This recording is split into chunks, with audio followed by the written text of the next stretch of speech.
you've been a lot of places, not only playing in MLS, playing abroad too. I want to go back to, because there's a big chunk of your life where you're playing abroad. And I want to go back to that year in 2018, though, that we were talking about, where you're on your way to being goalkeeper of the year. But in the midst of it, you're also hearing rumors and maybe I'm going to go play abroad.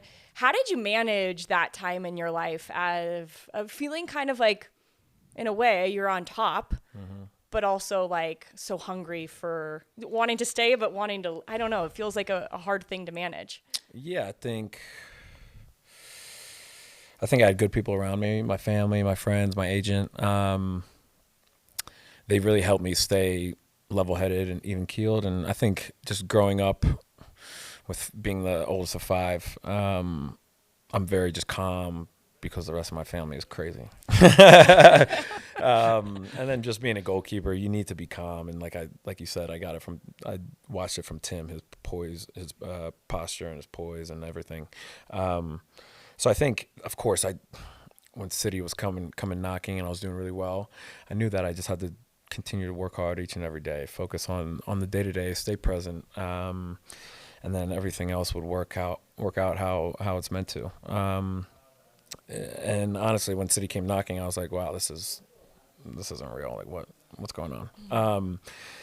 And so, yeah, I mean, I got a little bit like extra nerves. They had a scout come out for a couple games, and yeah, I was a little bit more nervous, but at the same time, and I was younger. At the same time, I was like, I just got to play. Just play the game. Don't try and overthink it. And so that's what I tried to do. I think you did a good job. So you said you were young. Mm-hmm. Are you referring to like you were a bit more fearless then, like, or you were a bit more hungry, or you were just going for it? Because there is something to be said. You know, we've got a little bit of a younger squad here, right? Like, and being on this side of it myself, it's like, man, a lot of these kids, they come out and they're fearless, you know, and they'll make mistakes and they don't let it affect them. You know, we all make mistakes, but you were young, man, and a lot of times that can go a long way in terms of how you go out and perform. You know, you don't think too much about, well, if I fail here, then I'm you know, everybody's looking at me, everybody's going to be talking about me, everything, you know. Yeah, I think I was kind of fearful, but I was also fearless. And I'd go in and out from that, especially before the game and like the lead up to the games. But then once you get out on the field, it's just like second nature. And you're like, wow, I love this. Yeah. And then you're just focused on playing, especially after you get your first touch or two. Like for goalkeeping, sometimes it's 15, 20 minutes before you get your first touch, and you're still got the nerves, and then you get the touch, and then you're into the game. So I think, and now that I'm older and I've been around and more games, more experience, and just more like maturity, now I go out there, it's still nerves, but I'm like, I know who I am. I know the goalkeeper I am, and I know what I can deliver. So yeah, more faith, more trust now with time. How was that first year? Because you get transferred to City, but like right away get put on loan.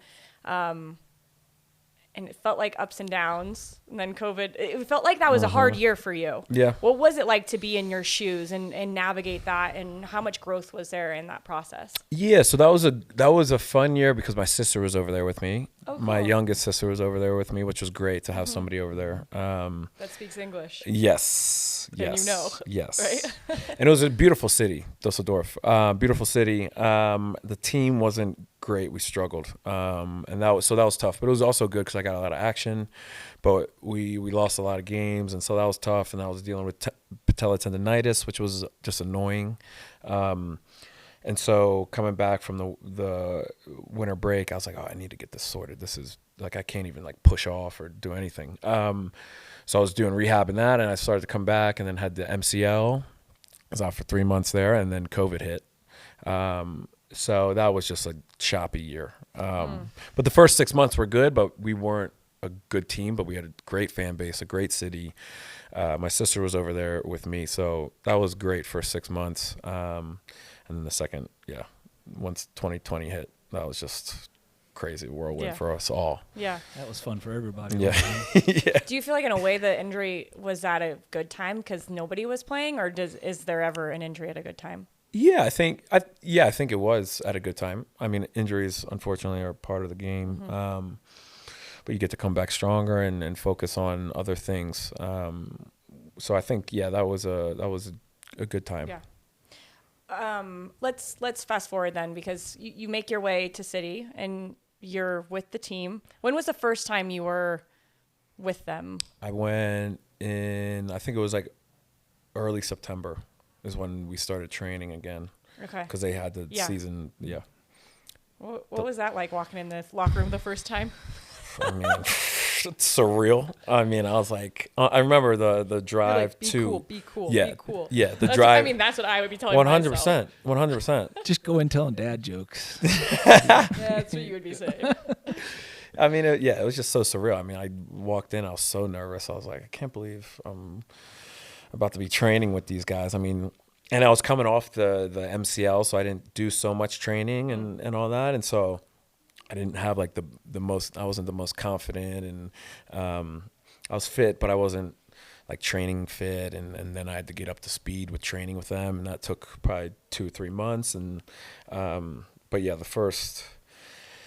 I mean, you don't want to look bad, of course. Mm-hmm. You don't ever want to look bad, but you're so nervous, and it's like you're overthinking so much. It's like, dude, just play. Looking back on it. But I mean, it was incredible. It was just, Who was the it was nicest? incredible. Yeah, I was gonna say, is there anybody that was just friendly, like From the like jump. right, like right away? Like I feel like a lot of people think, and listen, I I certainly have never had that experience, but a lot of people look at these, these big teams and big players. And I feel like they have a very good perspective on things a lot of times. They're not, too cool. I mean, okay, you get your anomalies here and there, but I feel like they're all typically good dudes, right? Like, was there one guy or two guys that you really got along with right away, or tried to make you feel comfortable, or went out of their way to make you feel good? You're right. They're all really, really good guys. Mm-hmm. They just are freakishly good at soccer. They're so good. I mean, Kyle Walker, John Stones, obviously the goalkeeper and crew, Scott Carson, Eddie, already have that bond just because you're goalkeepers. But yeah, Kyle Walker, Kevin, De Bruyne, I mean, all the guys were good. Raheem Sterling, Raz, I mean, they were all just cool and, just cool guys that like to play soccer and are really good. Who set the locker room vibes? Who set them? Yeah. What's a locker room like in England compared? Is it different than here, or no? Same. A lot of banter. Yeah. A lot more like. Have to have thick skin. More bands. Yeah, you do. But again, John Stones is a clown, but an amazing guy, amazing player as well. And Kyle Walker's the same. I mean, as everybody knows, he just goofballs. Who's the funniest? Who's Scott Carson? Scott Carson. Scott Carson. You would love Scott. Oh my. He's like Drew. Rank Drew top funny? 3 and put me in that group just for fun.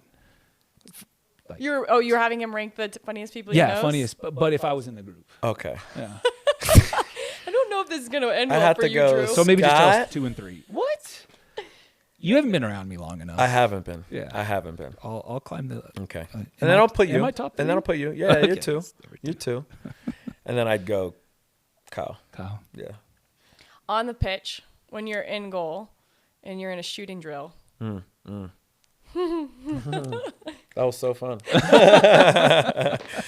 who was the hardest player to play against in those situations? I mean, there's a few. Riyad Mahrez. You just couldn't ever like anticipate which way he would go. He'd close his hips so The quick. hips. Oh Yeah, man. yeah, that guy can dance for sure. And then Kevin just has a cannon, but like just a one-step cannon. Is he the best player in the world right now? How good is he up close and personal? He's just so like, it's like effortless in a way, especially in training. Just makes it look easy, right? Yeah. And then when he's on it in games, I mean, he just glides past people and can hit it right foot, left foot, cross the field, diagonal on a switch. And his IQ is just incredible. Yeah. And he just wants to be one of the boys. Like, just wants to be, down to earth guy. He And wants to be top 1 on your list. yeah, or- probably. Well, he's got some competition. You got to play it in a fair amount of games too, and you got some really cool experiences. FA Cup, Champions League. Yeah. Is there a moment that sticks out the most? A save that you had that you thought afterwards, like, who am I? I just got to do that. I don't know. I mean, the one save I made to my right in the second half against Tottenham to win the Carabao Cup, that was great. That was awesome. Although it was only in front of like a little bit of fans. I think that was my first trophy with them, besides maybe the first Prem. And I was playing all the Carabao Cup games, so that felt like more meaningful to me. And I played maybe 3 Prem games, and so like when we lifted that trophy, of course I'm part of the team, but it's like deep down it didn't feel like it was like truly mine. So the Carabao Cup was awesome, and then I mean Champions League final was just surreal. Yeah. Man's won Prems and Champions believe- Leagues, and I'm asking him to rank me higher on his. I feel like it's Who's a funny good list. question. It's a good question.